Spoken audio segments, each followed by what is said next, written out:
Are you trying to develop perfect pitch? You've probably heard everyone say that it's impossible. There's all these gurus and ear training experts that say you're either born with it, you develop it young in life, or you're never going to get it, that's it. But is it possible? I want to talk about some of the myths surrounding perfect pitch and see what the experts say. I also want to tell you about some of my own experiences teaching ear training in a university for nearly a decade. So, somewhere deep inside, I bet you're probably thinking, they say you can't learn perfect pitch, but maybe the techniques are wrong, right? Maybe we need better instruction. Yeah? Maybe there is a way to train the ear more effectively than what we have been doing. Maybe we just haven't figured it out yet. So I'm going to give you my opinion. I'll cite some expert statistics to help you make an informed opinion on this. Welcome back to UreMusic Mentor, where we dive into the fascinating world of music and debunk common myths. I'm your host, Kevin Ure, and today we're exploring the myth of using songs to develop perfect pitch. I've worn a lot of hats as a musician. I've served as a composer, theorist, professor, educator, oral training expert, and much more. I've also written several books, including The Elements of Music Composition and the Music Composition Technique Builder, which I encourage you to check out. Now let's talk about perfect pitch. Perfect pitch. It's also known as absolute pitch. It's this ability to identify or recreate a musical note without any reference. It's often considered a rare and innate talent, but can it be developed through listening to songs? This is something I hear over and over again. Well, you can go ahead and listen to a song that's in the key of C, and then you'll learn what C sounds like. And the theory behind it, I believe, is that you start to associate a feeling or an emotion with notes. Because if you talk to people at perfect pitch, some of them, not all of them, and I've talked to lots of people at perfect pitch, some of them say it's kind of an emotion. Others say it's actually just really hard to define. They just kind of know. They have like this gut feeling. So there's this idea that if a song evokes an emotion in you, you can learn what C sounds like, and you can learn what D sounds like. There's also this theory that, if you play back a song like Star Spangled Banner, Star Wars, whatever song's really, really familiar to you, you will naturally sing the right note. But that is not perfect pitch. That is something entirely different when it works. And you'll find that if it works 4 times, it won't work 6 times, So it's not a good way to try and develop perfect pitch. It's a way to kind of get close to the pitches. But often what happens when you're listening to songs is you're using something in your throat. You are using some sort of resonance. You're estimating where the note is from the high point of your range. There's all these physical things you can do to try and get close to what seems like perfect pitch. But perfect pitch is a very different experience. It's an experience where you just hear it and you know it. You just know it deep down.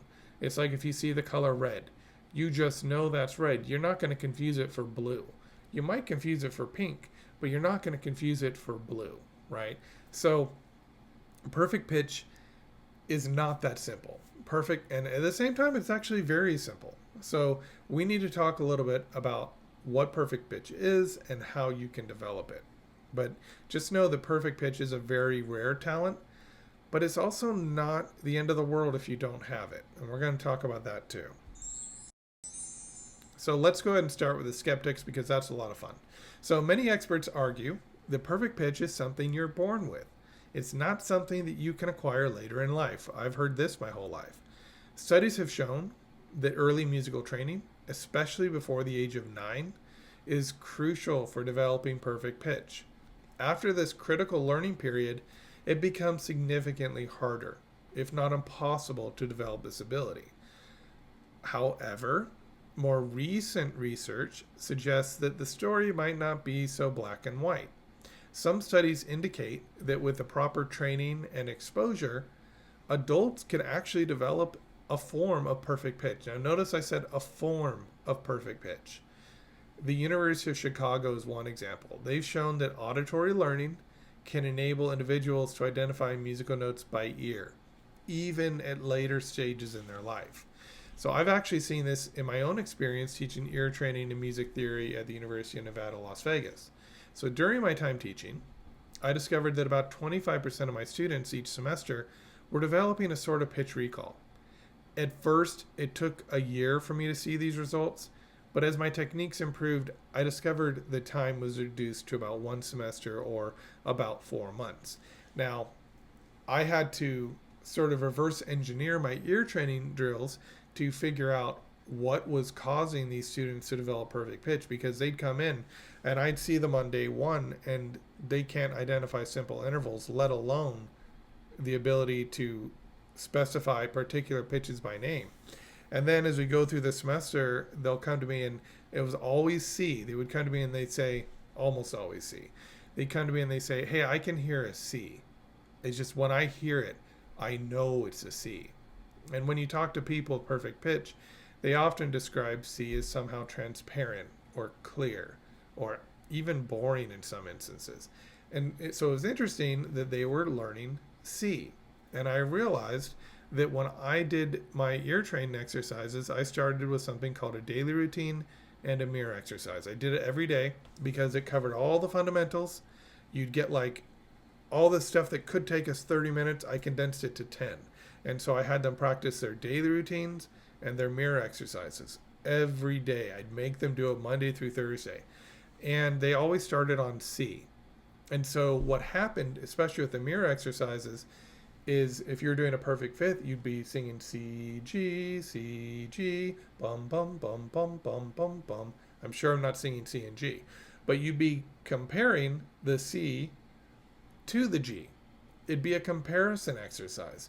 And so I'd be playing it on the piano, they'd hear it on the piano, they'd be singing it back. And they'd be making comparisons between the notes. And so what I discovered was, because that C was used to reference every other pitch throughout the entire semester and the year, what was happening was they were starting to learn to recognize what C sounded like. Because I basically took one constant, which was C, and I compared it to other notes. And this, I believe, was part of what allowed them to develop this form of perfect pitch. And then I see some of them a few years later, because I taught there for so long, and they had a really incredible ear, a really strong sense of perfect pitch. So for me personally, I know that I don't think it's currently possible with the techniques we have to develop the type of perfect pitch you learn before you're 9 years old. But do I believe you can learn perfect pitch? I believe you can learn a form of it. I believe that if you have a really powerful relative pitch, then you have just kind of a slower perfect pitch. You can be a very powerful musician, and you don't get all the drawbacks that are associated with perfect pitch. One thing which I notice over and over again, I'd always ask my classes, anybody here have perfect pitch? And then, I'd always put them on the spot and make them talk about it. And I'd often talk about perfect pitch privately with them. But what I would find is that the students with perfect pitch, let's just take a simple example, row, row, row your boat. Row, row, row your boat gently down the stream. If I want to move it up a pitch, row, row, row your boat gently down the stream, I can do it without thinking because I have relative pitch. A person with perfect pitch, though, will sit there and say, okay, this is in C. I need to transpose it to D. There's an F sharp and a C sharp. Okay, so here we go. These are the notes from C. I got to transpose everything. They actually had to think about the notes that they were going to sing before they could sing it. So one of the things I often did for people that had perfect pitch is everybody else got to sing the sight singing in the original key, but then I'd make sure that I always had them transpose it. And not for tests and things like that, but for practice. I'd make them transpose the melodies. And then later on, I just did that with the entire class because I realized actually this is good for everybody. So there's downsides to perfect pitch because perfect pitch kind of locks you in to particular notes. You're hearing notes. You're not so much hearing relationships. Another thing that people with perfect pitch tend to have problems with, if you have a major third or a minor third, they often confuse it with the inverse interval, which is a minor six or a major six. So if you have a major third, C up to E, if you then go from E up to C, that major third becomes a minor six. And so that confuses them because they're hearing pitches. They're not hearing relationships. They have trouble hearing lower and higher. I mean, they can hear it, but they often, because their ear is so tuned to these are the notes in that chord, they often get confused. And that can be trained and corrected. So it's not the worst thing in the world, because it'd still be great to have perfect pitch, but then have this challenge where you actually have to develop relative pitch too.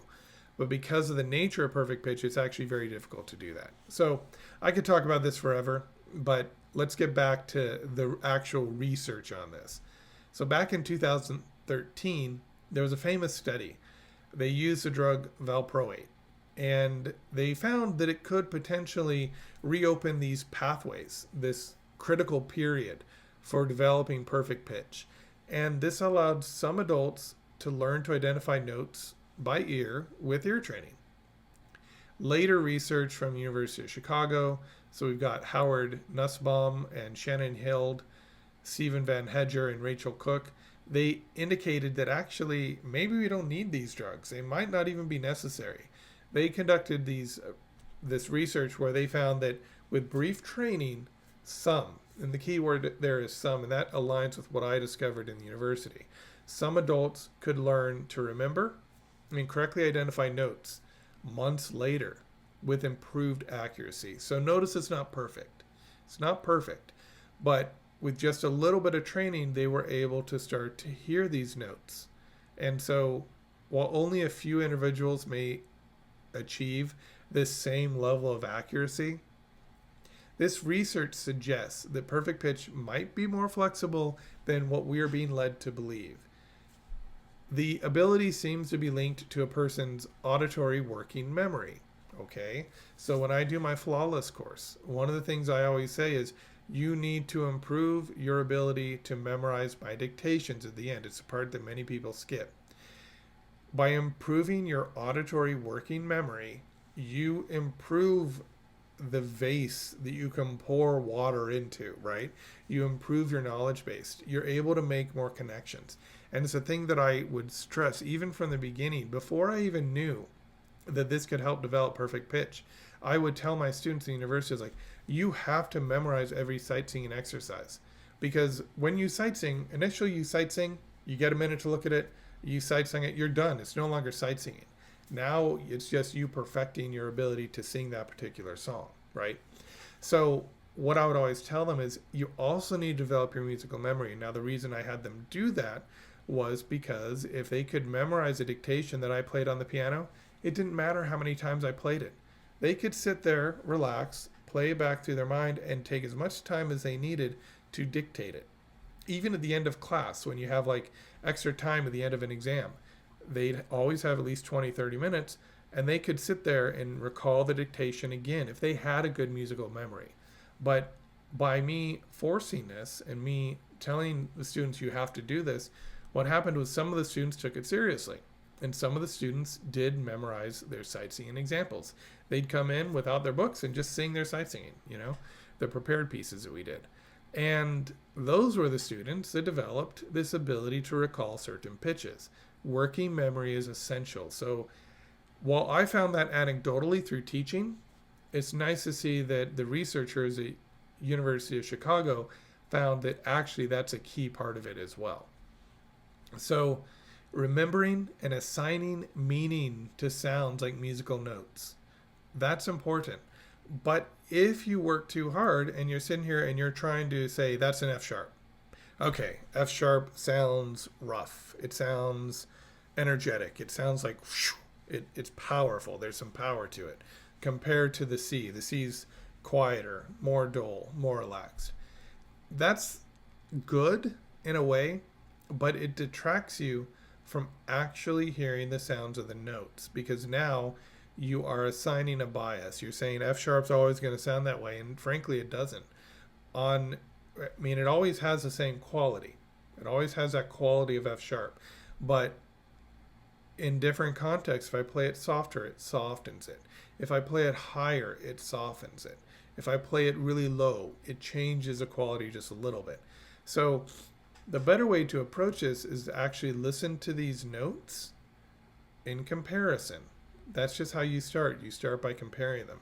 And the truth is, my flawless course, my flawless ear training course, which you can get an audio or video version of it, just go to my website, UreMusic.com. You'll figure out how to get it from there.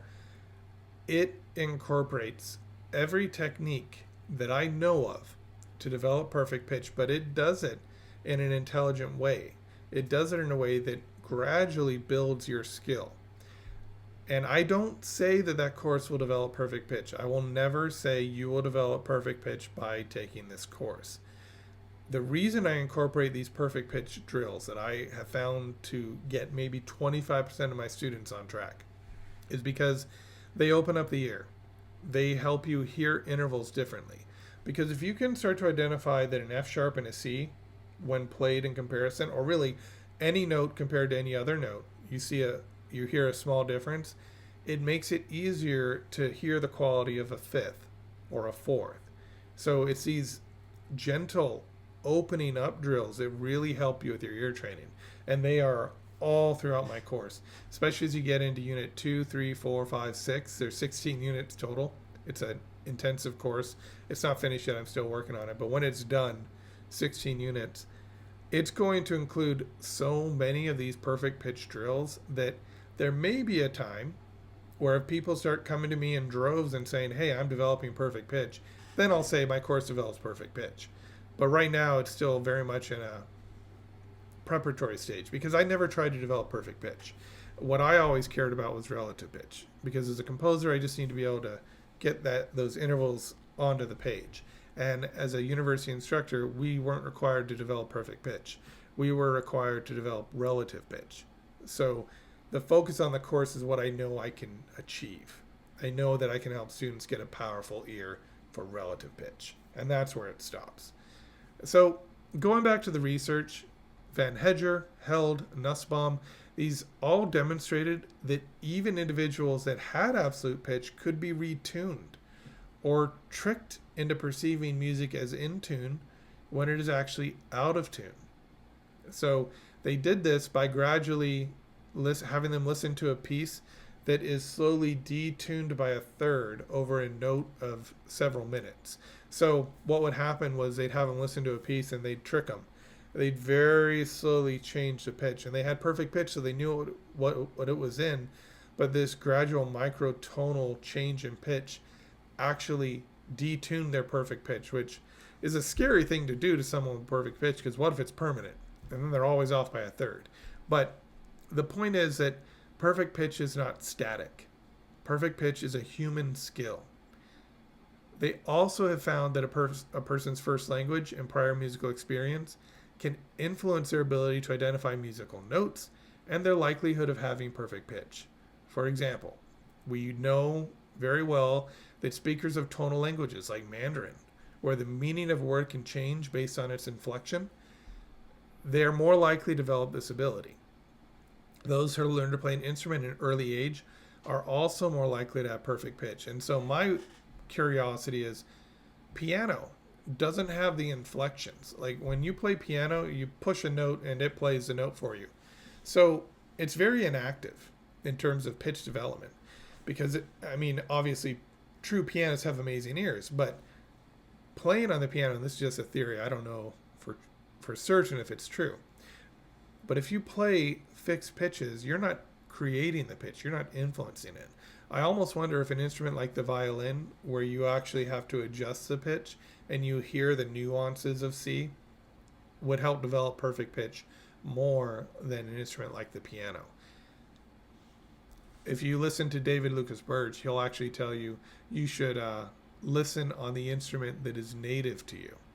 I actually didn't find out about that in his course because I haven't taken the perfect pitch course, but when I was talking to him and in a lecture that he was giving, he actually talked about this perfect pitch. Like, they did a research study where they found that had pretty good success with his program, but the researchers didn't actually follow his techniques.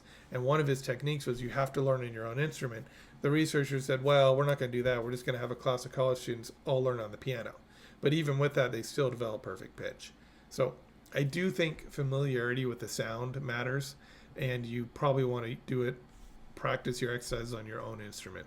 If you don't have an instrument, then the piano is probably a good one because it has a wide range of notes. Now, if you're a child learning, maybe pick up the violin or a string instrument or even voice. So, recent research from his lab, led by doctoral student Catherine Reese, they identified a brain response called the frequency following response as the best predictor of perfect pitch. So, what this tells you, I kind of went off on a tangent here, but what this tells you is that people that say you cannot develop perfect pitch are wrong, actually. What we can take away from this is that some people can still develop perfect pitch. The other thing we can take away is they can develop perfect pitch, but maybe it won't be as refined as somebody who's very young, like under the age of 9, who is more or less born with the ability.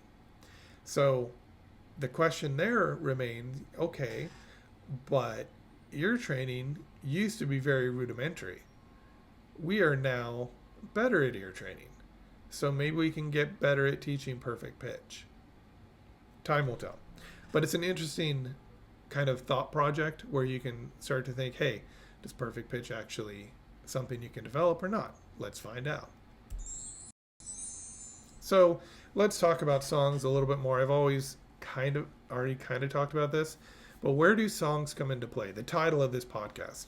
While simply listening to songs might not be enough to develop perfect pitch, structured training that includes identifying and singing notes can be beneficial.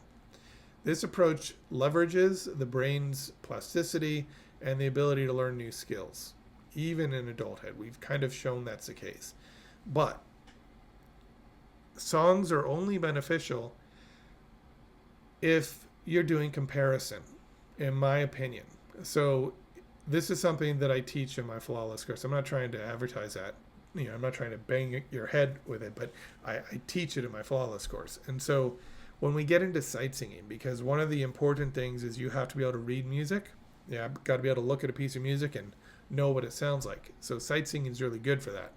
But it has to be taught in the right way. Often the way we teach sight singing is we do it tonally. And then we continue to increase the student's ability to hear intervals. And then we reach a point where you teach them atonal music where tonality gets broken. So what I like to do is just start that process from the beginning. So if you're singing a melody that has C, D, and E, and then F is just a stepwise progression, tonally you might sing bum, bum, bum, bum. That is a major scale. Bum, bum, bum, bum, bum. Go up to the G. We've got the first 5 notes of a major scale.